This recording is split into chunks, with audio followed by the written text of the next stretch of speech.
Mr. Case of Hawaii to introduce our first witness, Hawaii State Senator Chris Lee, and then we'll proceed from there. Mr. Case, you're recognized.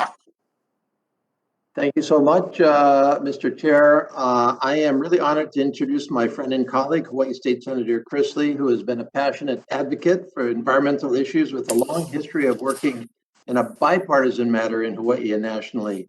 Senator Lee currently serves as Vice President of the Board of Directors for the National Caucus of Environmental Legislators and is a member of the Natural Resources and Infrastructure Committee at the National Conference of State Legislators. Senator Lee authored the bipartisan legislation that established Hawaii as the first state to require full carbon neutrality by 2045. Really appreciate your leadership, Senator Lee, and good to have you here today.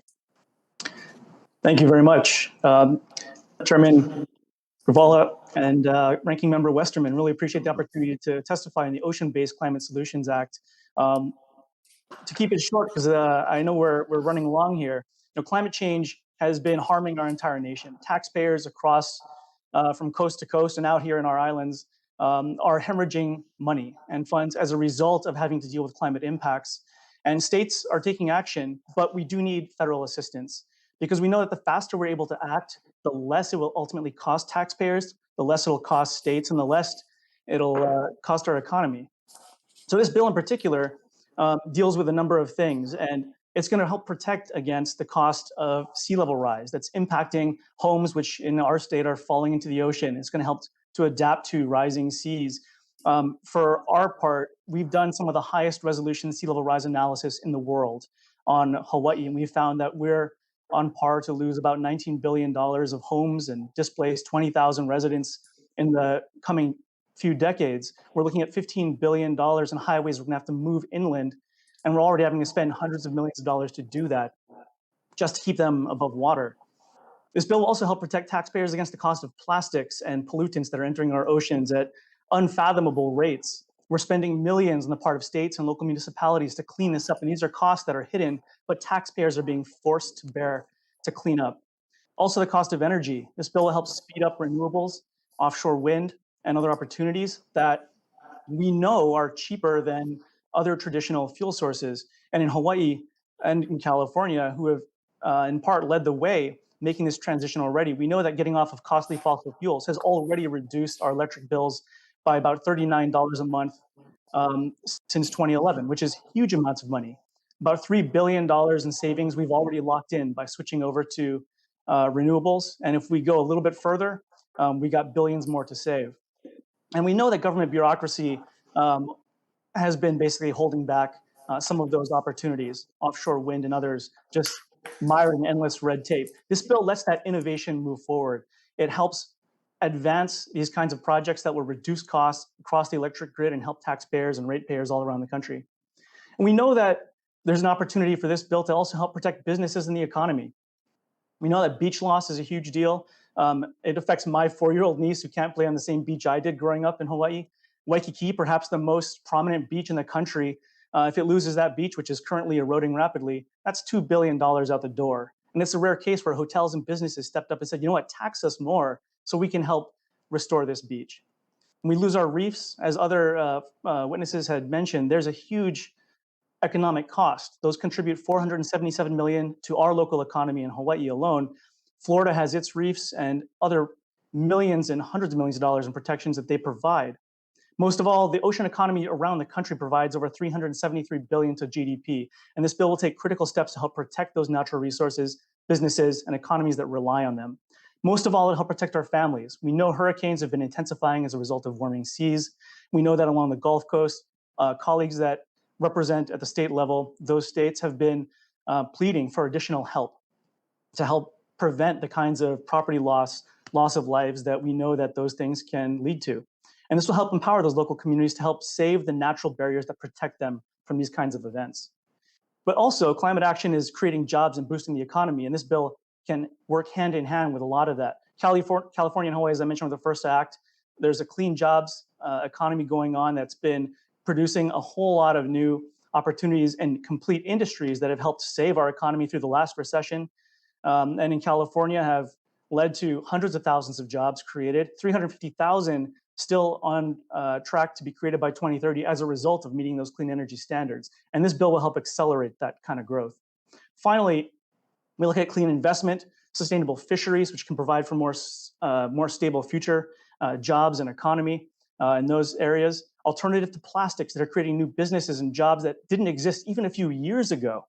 These kinds of things are huge economic drivers. So in conclusion, states are taking action, but it's just not enough. We can look at, I think, the GAO report released this year highlighting, and I quote, "Climate change poses risks to many environmental and economic systems and creates a significant fiscal risk to the federal government. The federal government has not made measurable progress to reduce its fiscal exposure to climate change, and therefore, this high-risk area warrants significant attention." And I'll end by saying, you know, when it comes back to my 4-year-old niece, which is why I even got into politics and policy in the first place, if we don't change, by the time she graduates from high school, she's 4 years old now, by the time she graduates from high school, the federal government will have lost hundreds of billions, if not trillions of dollars to these kinds of impacts. By the time she's 33, there will be more plastic in the oceans by weight than fish if we do nothing. And finally, by the time she is my age, there won't be reefs in Hawaii anymore. Almost none are expected to survive that long. So we have a lot of work on our hands, and I appreciate the committee for working on this measure and working with the states in partnership to move this issue forward. Thank you for the opportunity. Thank you very much, Senator. I am going to take the virtual gavel from the chair and pinch hit here for a bit. Let me recognize our colleague, Representative Lowenthal, for his questions, sir. You're recognized. Thank you, Mr. Chair. It's good to see you back again, and I also want to thank Representative Huffman for his outstanding leadership in your absence. My questions have to do with go to Senator Lee and Dr. Elizabeth Johnson. In both of your testimonies, you highlighted the impacts of plastics on the marine environment. This is a critical issue for me, and which is why I introduced the Break Free from Plastic Pollution Act, a bill that would implement an extended producer responsibility program, a national bottle deposit program, minimum recycled content standards, bans the export of unrecyclable plastic waste, and so much more. The bill seeks to shift the burden of plastic pollution and waste away from the taxpayers and onto the producers. This bill will reduce plastic waste, create a circular economy, and protect the environmental justice communities from the production of these products. The first question is to Dr. Johnson. Can you explain how policies addressing extended producer responsibility can help address the issue of plastics entering the environment and our oceans? Thank you for this question. I will admit this is not a core area of my expertise, but I think it is important to recognize just at the broadest picture that the vast majority of plastics are made from fossil fuels, and that as the demand for gasoline, et cetera, declines because we start to transition to renewable energies, we have a situation where there is this increase in the construction of facilities to produce plastics as an alternative use for that, which results in the siting of those often in lower income communities or communities of color, as you mentioned, and the resulting detrimental effects on air quality and therefore public health. And right now what we have is companies that are creating all this single-use plastic, and citizens and taxpayers are bearing the brunt of the costs of the disposal and recycling and cleanup of all that waste. And the US is the largest contributor to ocean plastic pollution of any nation, so we definitely have a responsibility to get that right. And if companies were responsible for the products they created, for the full life cycle of those products, that would certainly make a difference, incentivize greater recycling, reduce the creation of virgin plastics, increase the value of plastics, frankly, so that people saw it as a resource and not something to use a single time and throw away. Thank you. For someone who started off by saying you don't know very much about it, you gave a comprehensive and complete answer. Thank you very much. Senator Lee, can you elaborate on what Dr. Johnson said? Why it's important to shift the cost burden to cleaning up plastic pollution away from taxpayers and onto the producers? Thank you for the question, Congressman. I think it's just first an issue of fairness.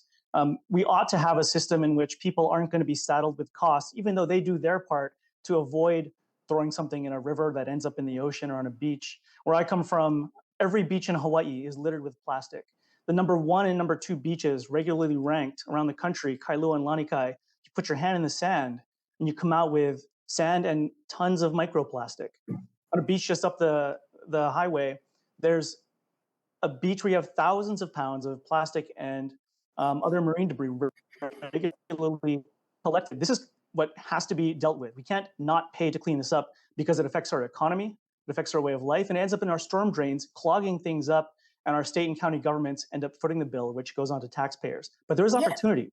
Can create new jobs. I want to follow up on that because I just have, why then, if the taxpayers are paying for it, state and local governments are paying for it, they don't have the resources to do it. They don't, they finally end up with these large beach cleanups, where with lots of volunteers, just deals with literally the surface. Why have we let the producers get away with this for so long? They don't pay anything. Well, I think that's where it comes down to our obligation to our taxpayers to make sure that we act in their interests. We set up policies and regimes that make sure that their voices are accounted for, so they're not the ones that are going to be unfairly saddled with this, raising their cost of living. We have the opportunity to do that as elected leaders, and I think that's an obligation that I feel, and it sounds like I think that's part of the discussion here today. Thank you so much, and with that, I yield back. Gentleman yields. Senator Lee, how has climate change impacted Hawaii's coral reefs? We know your representative, Representative Case, and I have the Restoring Resilient Reefs Act. How do you see Ocean-Based Climate Solutions Act and other of these efforts to save coral reefs critical to the future of both the quality of life, protecting species, and the economies of states like Hawaii and Florida? Sure, appreciate the question. I'm not going to try and repeat the name of the geographic places you mentioned in the last question. I wanted my state's geography to be, but I'm not that good. But I will add, for sea grasses, they absorb 5 times more carbon than regular forests, and yet they're being destroyed at a rate significantly in excess. So we are shooting ourselves in the foot in more ways than one. But when it comes to reefs, I mean, they are a huge part of the ecosystem too. We are seeing not only in Florida, I think, in your area, but also in Hawaii, we're seeing 8.7% higher rates of acidification than we did 30 years ago. And this is huge because coupled with warmer waters, it's destroying the ability for reefs to regrow themselves and survive. And so we're seeing record reef bleaching, and that's something that is destroying any economic opportunity we have for the future, because those contribute $477 million to our economy in tourism, fishing, or way of life. It also provides $860 million in coastal resiliency if there are storm surges from hurricanes and that sort of thing.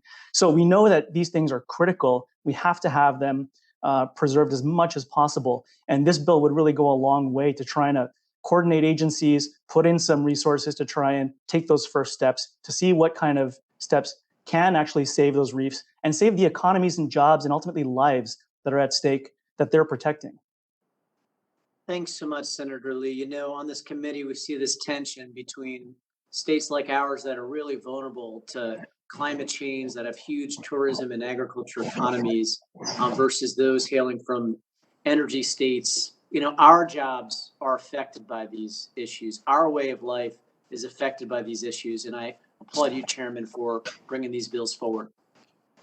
Thank you very much, Mr. Soto. Thanks very much. I just throw in that the faster we move, the less we're going to have to spend as governments dealing with this situation, because each passing year it gets more and more expensive. And at the same time, I think there's a false dichotomy that this is going to cost money to do this. But actually, the investments we make are going to have an enormous return positively, both for state and federal revenues, as well as job creation and economic benefit across the board that's going to benefit taxpayers from coast to coast and beyond. I think that's something that makes this sort of a no-brainer in a way where we can move forward benefiting all around. So thank you for the opportunity to comment this afternoon. And thank you to all the witnesses. Your testimony